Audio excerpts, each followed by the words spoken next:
औज़ुबिल्लाहिमिनश्शैतानिर्रजीम बिस्मिल्लाहिर्रहमानिर्रहीम। मेरे प्यारे भाइयों, बहनों, दोस्तों, बुज़ुर्गों, माओं, आज मैं आपकी खिदमत में एक देवी की हाज़िरी का अमल लेकर हाज़िर हुआ हूँ। तो बिना टाइम ज़ाया किए मैं ये अमल आपके गोशगुजार कर रहा हूँ। ये अमल आपने न चंदी मंगल रात 12 बजे शुरू करना है। चांद की 3 तारीख के बाद पीर का दिन गुजार कर रात 12 बजे आप इस अमल को शुरू कर सकते हैं। चेहरा जो इसमें आपका वो मशरक़ की तरफ, ईस्ट की तरफ, जिधर से सूरज निकलता है उस तरफ आपका चेहरा रहेगा। बखूर आपने इसमें अच्छी खुशबू वाली अगरबत्तियाँ जलानी हैं और अतरे गुलाब या अतरे चमेली को अपने कपड़ों पर अच्छी तरह लगा लेना है। जिस कमरे में आपने ये अमल करना है वो कमरा बिल्कुल पाक साफ़ हो और ख़ाली होना चाहिए। उसमें किसी किस्म का सामान वगैरह नहीं होना चाहिए। परहेज़ इस अमल के दौरान कोई नहीं है।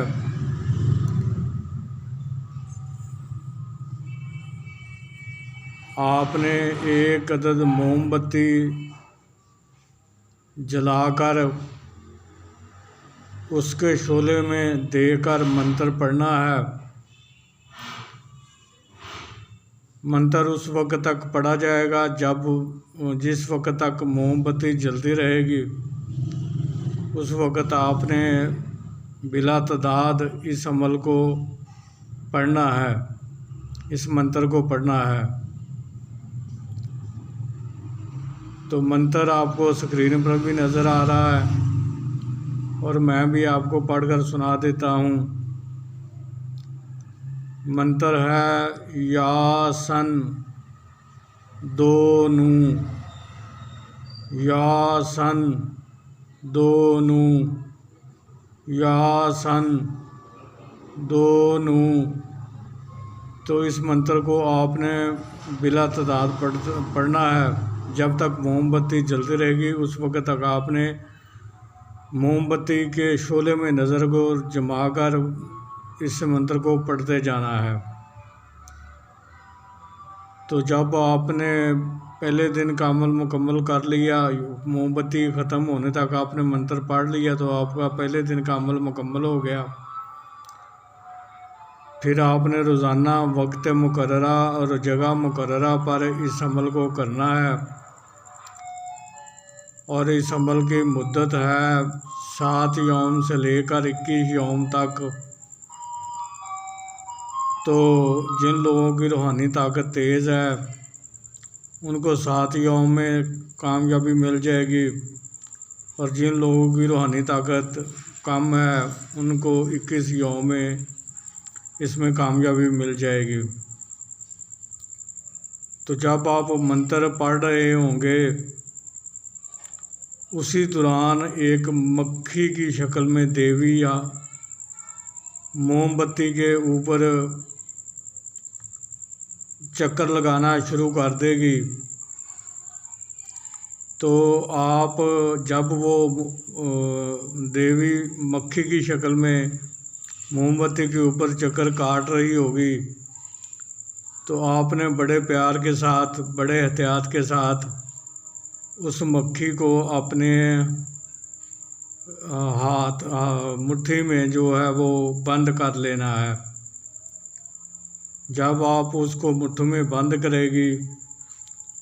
कर लेंगे, जब आप उसको मुट्ठी में बंद कर लेंगे तो फिर वो आपसे बातचीत करेगी। फिर वो आपसे पूछेगी कि आपने मुझे क्यों बुलाया है और मुझे क्यों याद किया है।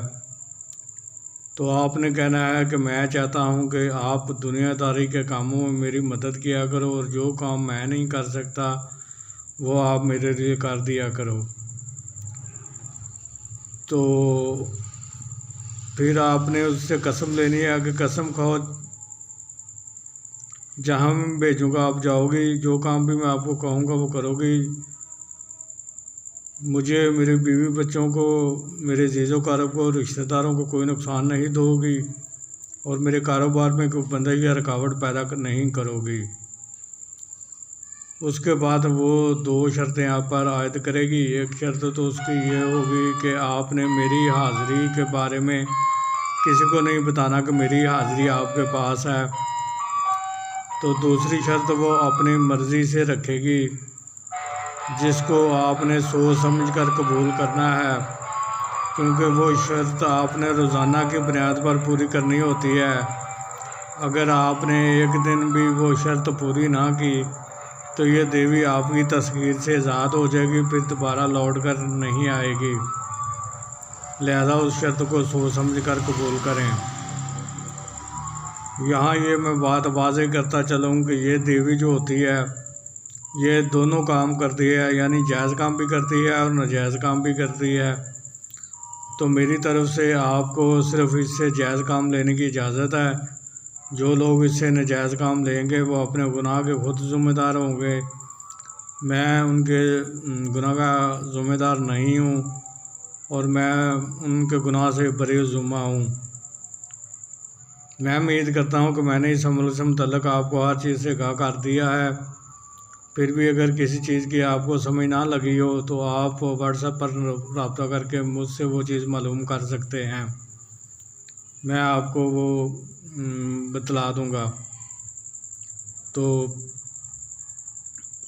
आखिर में यही आपसे गुजारिश करूँगा और अपील करूँगा कि मेरे चैनल को सब्सक्राइब करके बेल आइकन को प्रेस करके आल के बटन को दबा दें, ताकि मेरी आने वाली हर नई वीडियो आप तक बआसानी पहुंचती रहे, जिसे आप देखकर अपने इल्म में इजाफ़ा करें और अमल करके फ़ायदा हासिल करें और दूसरी मखलूक़ खुदा को भी फ़ायदा पहुंचाएं।